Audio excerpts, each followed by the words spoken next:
ഈ ഇടയ്ക്ക് ഞാൻ പനമ്പള്ളി നഗർ നമ്മുടെ അറ്റ്ലാന്റിസ് റെയിൽവേ സ്റ്റേഷനിൽ നിന്ന് കാറിങ്ങനെ തിരിഞ്ഞു വരുമ്പോൾ പോലീസ് ജീപ്പ് മുമ്പിൽ പോണ്ടാന്ന് അവർ നിർത്തുന്നു. ഒരു ലേഡിയും ഒരു പോലീസ് ഓഫീസറും കൂടെ ചാടി ഇറങ്ങി ഓടിപ്പോന്നു. ഞാൻ പറഞ്ഞിരിക്കുവോ, ഉടനെ ഞാനും കാറ് ചവിട്ടി. പോലീസ് ജീപ്പിന്റെ പുറകില് ഞാനും കാറ് ചവിട്ടി ഓടിച്ചെന്നു. പോലീസ് ഓഫീസർ എത്തുന്നു. സാർ എന്താണ് സാർ ഇവിടെ? അപ്പൊ അങ്ങനെ നോക്കിയപ്പോ അങ്ങേർക്ക് എവിടെയോ ഈ സ്ത്രീയെ കണ്ട് പരിചയമുണ്ടല്ലോ എന്നൊരു ലുക്ക്. അപ്പൊ പറഞ്ഞല്ല, അവിടെ കുറച്ച് പുകയില വലിച്ചുകൊണ്ട് നിൽക്കുന്ന ആൾക്കാര് കടയുടെ മുമ്പിൽ കണ്ടു. അപ്പൊ അതിനെ പോയിട്ട് ഞങ്ങൾ ആക്കുകയാണ്. ഞങ്ങൾ അവരെ മാത്രമല്ല ഏതൊക്കെ കടകളിൽ പുകയില വിൽക്കുന്നു എന്നുള്ള കാര്യങ്ങൾ കൂടെ ഞങ്ങൾ ശ്രദ്ധിക്കുന്നുണ്ട്.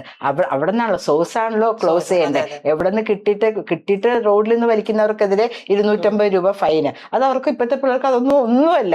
ഈവൻ പിള്ളേർക്ക് മാത്രമല്ല, വലിച്ച് യൂസ്ഡ് ആയിട്ടുള്ള വലിയ ആൾക്കാർക്ക് പോലും അതൊരു വലിയ കാര്യമല്ല.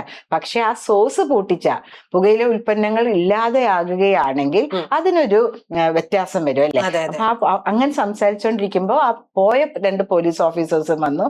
ലേഡി പോലീസ് ഓഫീസറും പുരുഷനായ പോലീസ് ഓഫീസറും വന്നു. അവർ പറഞ്ഞു ഞങ്ങൾ അവർക്ക് ഇത് എഴുതി കൊടുത്തിട്ടുണ്ട്, കടയുടെ ഓണറിന് നോട്ടീസ് സെർവ് ചെയ്തിട്ടുണ്ട്, നമ്മൾ അതിന് മേൽ നടപടികൾ ഉണ്ടാവുമെന്ന് പറഞ്ഞിട്ടുണ്ട്, എന്തൊക്കെ സാധനങ്ങൾ അവിടെ ഉണ്ടെന്നും ഞങ്ങൾ മനസ്സിലാക്കിയിട്ടുണ്ടെന്ന് പറഞ്ഞു.